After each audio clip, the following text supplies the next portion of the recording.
O hospital psiquiátrico funciona como um depósito. Para cá vêm os improdutivos de uma maneira geral, os inadaptados, os indesejáveis e os desafetos. Todos aqueles que por um ou outro caminho se desviam daquilo que chamamos normalidade. Através do hospício, a sociedade exclui os que não se adaptam a um sistema baseado na competição.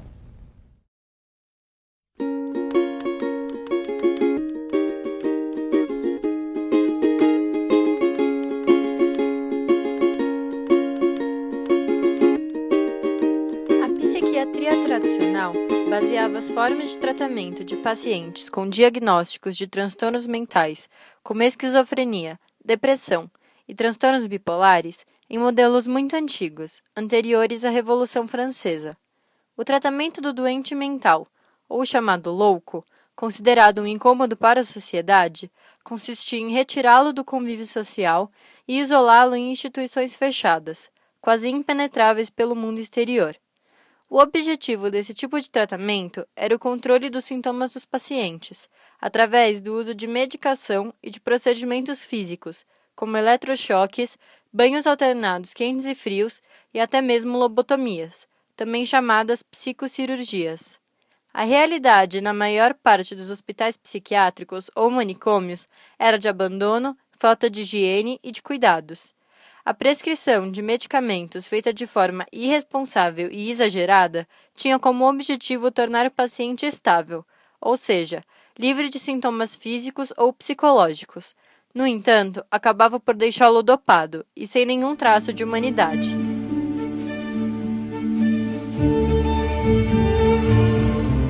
Conhecido como pai da psicanálise, Sigmund Freud nasceu em 1856 na República Tcheca e se mudou aos 4 anos para Viena, na Áustria. Em 1873, começou a estudar medicina na Universidade de Viena e se especializou em neurologia. Então, passou a trabalhar no Hospital Geral de Viena, onde conheceu Joseph Breuer, médico pioneiro no tratamento da histeria. Em seguida, ganhou uma bolsa de estudos para trabalhar na França, onde conheceu Jean-Martin Charcot, um dos maiores clínicos e professores de medicina da França, que estudava a aplicabilidade da hipnose como meio de tratamento para pacientes histéricas.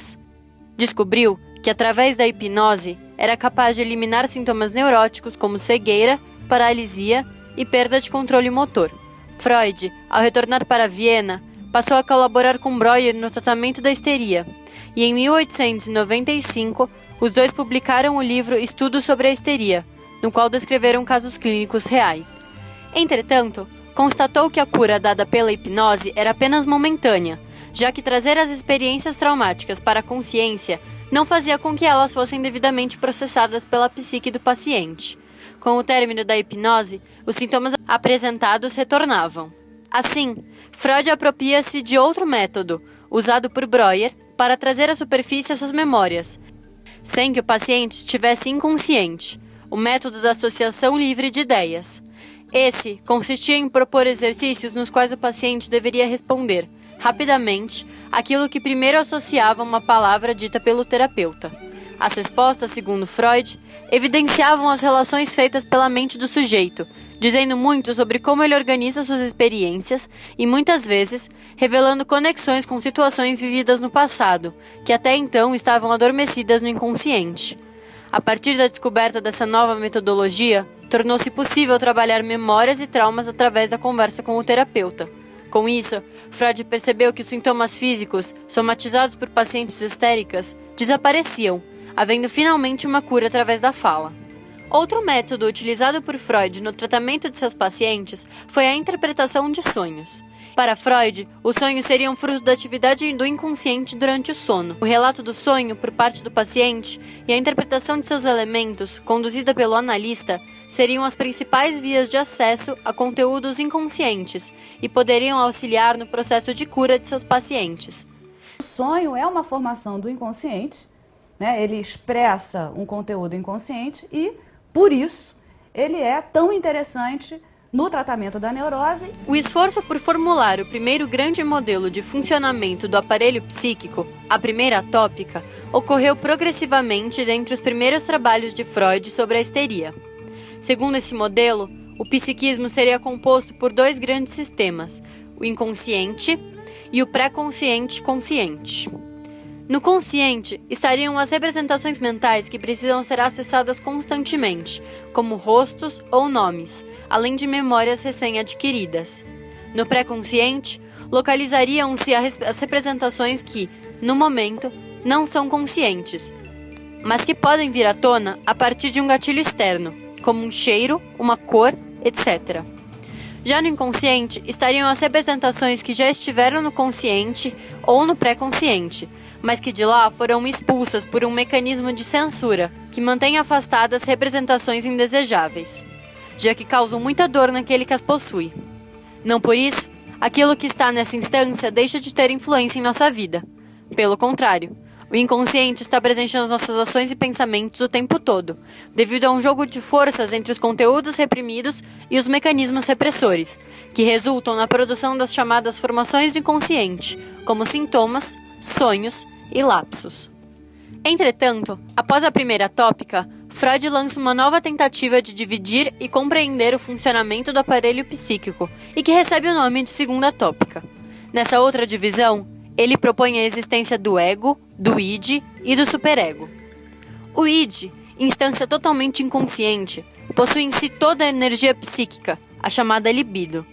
O id funciona alheio aos princípios de moral e ética, sendo impulsivo e desconhecendo limites, buscando sempre a satisfação do prazer irracional. É uma instância, portanto, sem contato com a realidade.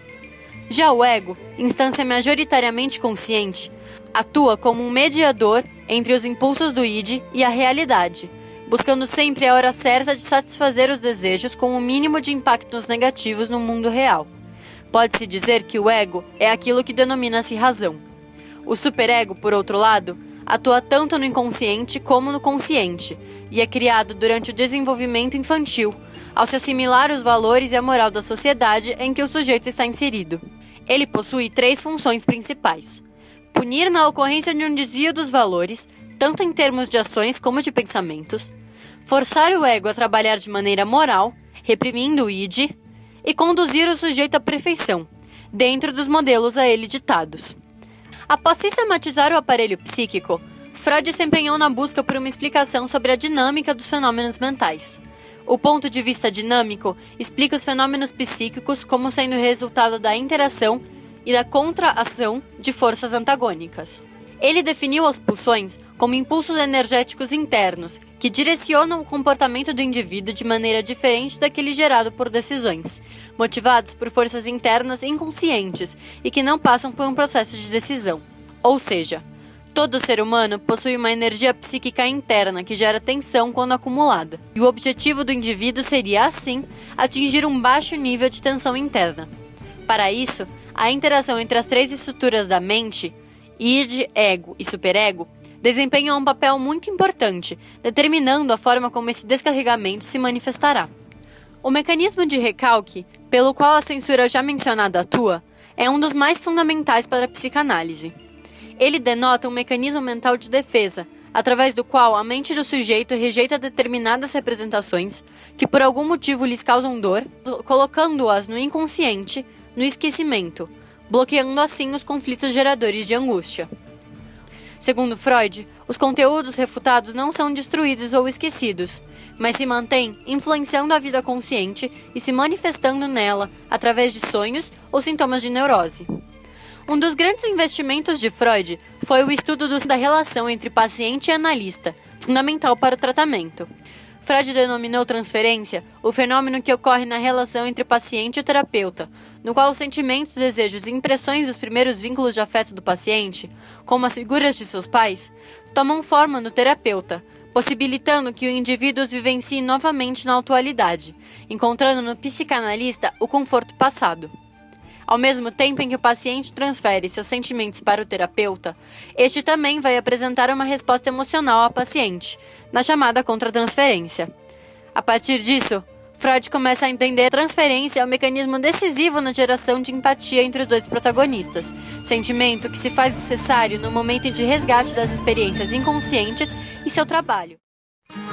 Quais foram, então, as principais contribuições da psicanálise para a mudança de paradigma nas formas de tratamento de doentes mentais? A grande contribuição do Freud, ou uma delas, a primeira de todas, foi ter afirmado a existência de processos psíquicos inconscientes. A outra grande contribuição foi ter entendido que os sintomas têm um sentido, né? Os elementos ali não estão ali por acaso, né? O conteúdo do sonho não é por acaso. Eu arriscaria dizer que mesmo no caso das psicoses, o conteúdo de um delírio não é por acaso. E no campo da psiquiatria, particularmente, a importância do Freud foi fazer com que os psiquiatras, na verdade, não foi ele que fez, mas ele contribuiu para a constituição de eu diria, de uma corrente em psiquiatria, que é a psiquiatria dinâmica. Então, contribui para essa corrente da psiquiatria, ajudando os psiquiatras a perceberem que aquelas pessoas que estão na frente deles são sujeitos também, têm seus além afetos. dos sintomas. Né? Exatamente. A história é muito importante, exatamente. Tem um contexto. Exatamente. A partir das contribuições da psicanálise para o tratamento psiquiátrico, é válido pensar como elas foram introduzidas no movimento da reforma psiquiátrica. A reforma se iniciou na Itália e teve como marco a aprovação da Lei 180, em maio de 1978, que implementou o processo de desinstitucionalização do tratamento psiquiátrico. Tal lei validou a iniciativa de médicos e psicólogos italianos contrário à medicalização e à exclusão social da loucura. No fim da década de 70, os trabalhadores da saúde mental, no meio do processo de luta pela redemocratização do país, por uma saúde pública de qualidade, começam a questionar o modelo de atenção em saúde mental. Como consequência, antigas clínicas foram remodeladas para atender os princípios da reforma. Oferecer ao paciente alternativas de tratamento que não a internação. Basear esse tratamento não em medicamentos, mas sim na conversa e na troca entre paciente e médico. Ouvir a história do paciente e integrá-lo novamente ao seu território, à sua comunidade. A mudança se inicia já no acolhimento ao doente. Mostra-se mais urgência e menos burocracia, além de dar mais importância à escuta que leva ao diagnóstico do que à medicação imediata da pessoa. São locais nos quais raramente se pratica a internação, pois acredita-se que o doente deve poder ir e vir livremente entre o local de tratamento e a sua comunidade. Outra importante consequência da reforma foi o surgimento da figura do acompanhante terapêutico. É um profissional que vive o cotidiano das pessoas vistas como loucas, acompanhando-as em suas atividades diárias e trabalhando na interface entre o paciente e o mundo que o cerca. Após analisar seu trabalho, é possível perceber como Freud, com a criação da psicanálise, revolucionou o campo da psiquiatria, aprofundando em muito os conhecimentos tidos até então sobre a psique humana e seu funcionamento. Além disso, acabou por ser decisivo na mudança do paradigma de tratamento daqueles que necessitam de acompanhamento psiquiátrico. Isso porque Freud mostrou ao mundo a importância da escuta ao paciente, da valorização de sua história e de suas experiências, e como isso é indispensável para o entendimento daquilo que se manifesta nas condições mentais. Os estudos de Freud sobre a mente humana se tornaram a base do pensamento da reforma, contribuindo para a busca pelo fim de instituições que tinham a medicalização e a internação como práticas genéricas, relevando aquilo que é único de cada paciente. Com isso, a escuta se tornou o centro da relação entre médico e paciente, em um tratamento muito mais humanizado.